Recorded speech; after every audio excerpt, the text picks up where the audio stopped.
Bonjour à tous, mon nom est François Langis, je suis massothérapeute depuis 2007.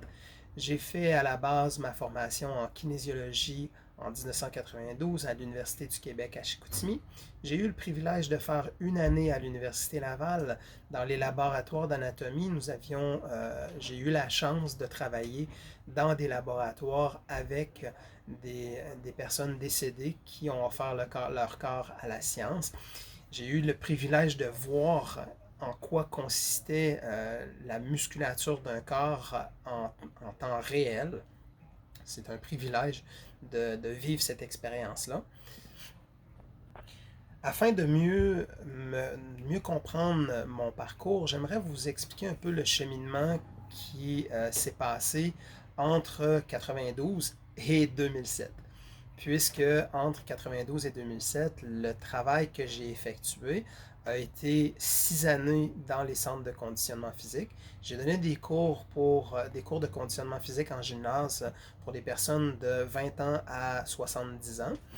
J'ai fait ça pendant une année à l'Université du Québec à Chicoutimi. J'ai eu le privilège d'avoir un professeur qui cherchait un remplaçant et on m'a permis d'essayer de faire quelques remplacements pour le professeur et le groupe a apprécié les cours que j'ai eu la chance de donner. C'était un groupe qui s'appelait les Pas trop vite de Jonquière. Certaines personnes probablement connaissent Jonquière pour les Pas trop vite en lien avec les activités qui se créent par ces petits groupes-là. J'ai eu aussi le privilège, toujours grâce au professeur, de prendre en charge des cours de conditionnement physique dans des résidences pour personnes âgées. On s'entend que les personnes, on considère, c'était dans une résidence de personnes âgées, mais les personnes n'étaient pas en perte de mobilité. Donc les exercices étaient faciles à donner, toujours dans le respect de la condition physique des gens qui participaient. J'ai ensuite, toujours dans la même année, j'ai aussi eu le privilège de travailler pour le Concept Nautilus de Jonquière, qui la propriétaire à l'époque était une dame, si je ne me trompe pas, c'était Caroline Pitre. Et le centre qu'elle a ouvert était la plus belle expérience de ma vie en termes de travail d'équipe. J'ai eu le privilège de travailler avec des gens pour qui le souci du client était important, mais aussi la capacité de dire, euh, d'être capable de référer aux bonnes personnes ce que le client désirait. J'ai eu la chance de travailler avec une personne avec un déficit, un handicap qui se nomme le spina bifida. Et en collaboration d'une physiothérapeute qui la suivait, j'ai eu le privilège de vivre une expérience au niveau de la condition physique chez une personne handicapée. C'est grâce à l'équipe de travail qui m'ont permis, les gens ont fait, il y a eu un rassemblement sans que je sois là et les collègues de travail ont eu la gentillesse de dire que je pouvais probablement être la meilleure personne dans le gym pour pouvoir faire un suivi de cette personne-là parce qu'on demandait à avoir un suivi au privé. Et ce fut une super de belle expérience pendant environ 3 à 4 mois, en collaboration avec une physiothérapeute qui s'entraînait déjà au centre et que j'avais la chance de pouvoir communiquer avec elle soit de l'amélioration ou des données importantes que je devais savoir sur l'état de santé de la personne. Ensuite, avant que mes études terminent, mon frère a acheté un gym. Je n'avais pas terminé mes cours, il me restait environ 3 cours. Et étant donné que mon frère achetait un gym avec un de ses amis, j'ai décidé de laisser les cours et d'aller travailler avec mon frère. Étant donné que j'avais un travail, je ne voyais plus l'utilité de faire la formation et de la continuer, puisque il aurait fallu que je retourne à Chicoutimi pour terminer les cours. Ça ne pouvait pas se faire à distance. Et j'ai travaillé pendant 3 ans avec mon frère et le gym n'a pas fonctionné. J'ai découvert la restauration à cette époque-là et j'ai commencé à travailler comme serveur jusqu'en 2007. J'ai quitté la région de la Côte-Nord en 99 pour aller en centre, donc Québec et Saint-Jean-sur-Richelieu. En 2003-2004 environ, une douleur à l'omoplate qui était déjà présente est devenue une douleur insupportable.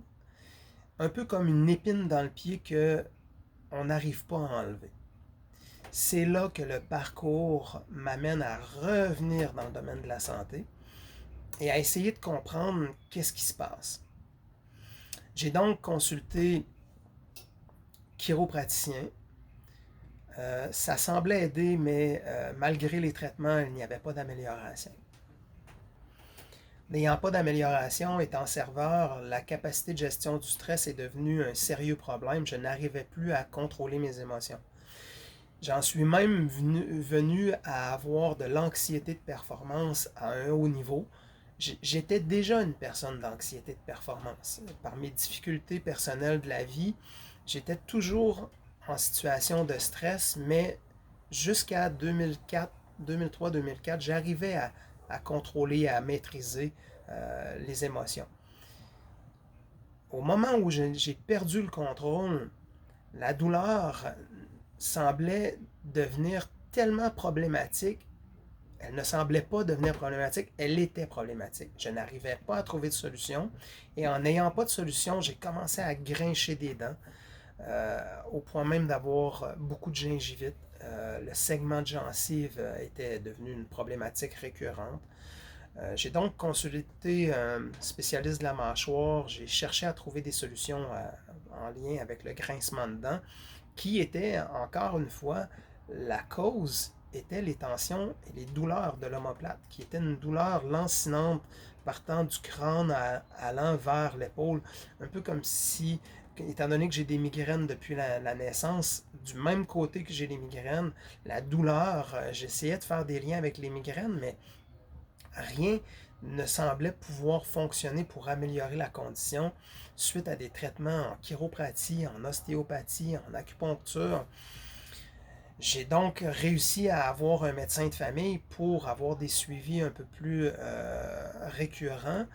Et le suivi, en demandant au médecin son avis, qu'est-ce qu'il pouvait faire pour pouvoir me donner des conseils, il m'a conseillé d'aller voir un médecin sportif qui m'a conseillé d'aller voir un ostéopathe. Donc, je revenais à la case départ, j'avais déjà fait toutes les démarches.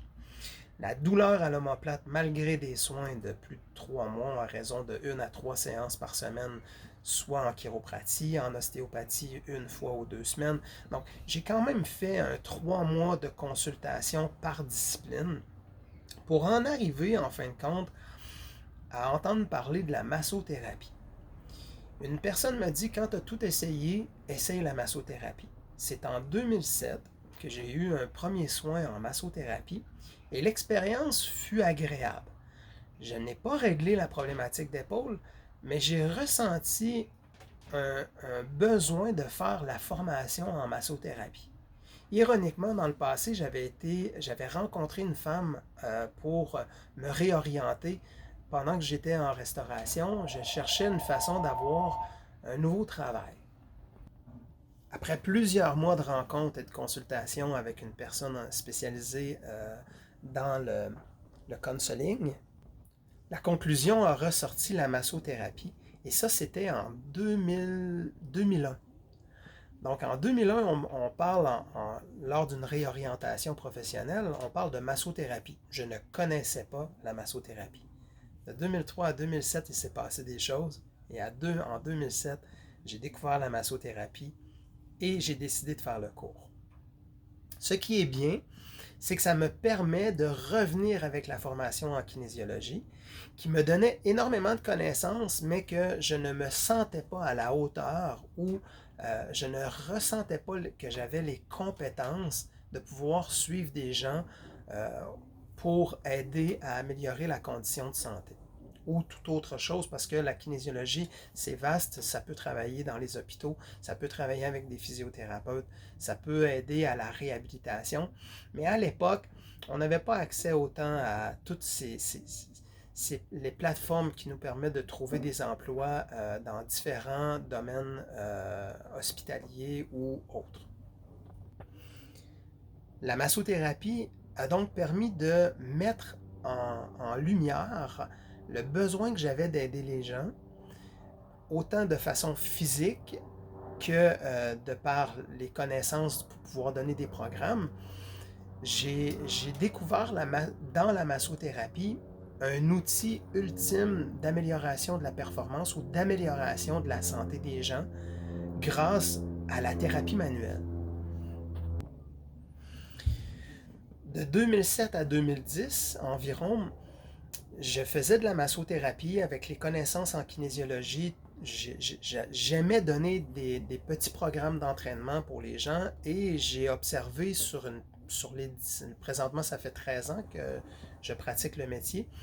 J'ai observé que malgré les exercices qu'on pouvait donner, qu'ils soient bons ou mauvais, euh, probablement 1% des gens effectuaient les exercices. C'est certain que donner des exercices et faire un suivi dans un gym, c'est complètement différent. Mais j'avais le souci de donner toujours un exercice ou plusieurs exercices à chaque personne qui avait un besoin de rétablir leur état de santé et qui n'arrivait pas à avoir de résultats.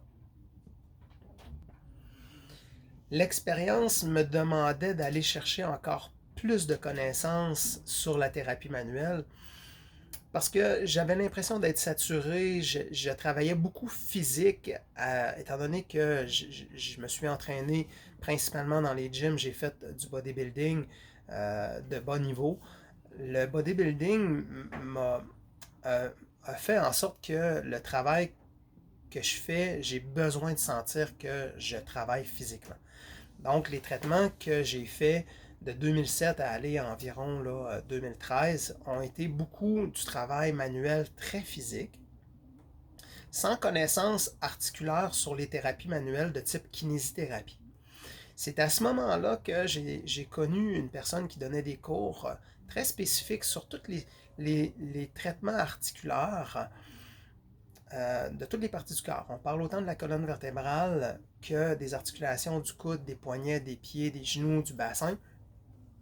Des techniques super intéressantes, super efficaces, jusqu'à ce qu'il arrive un événement qui m'a fait douter de ces techniques qui sont des techniques quand même assez brusques et invasives.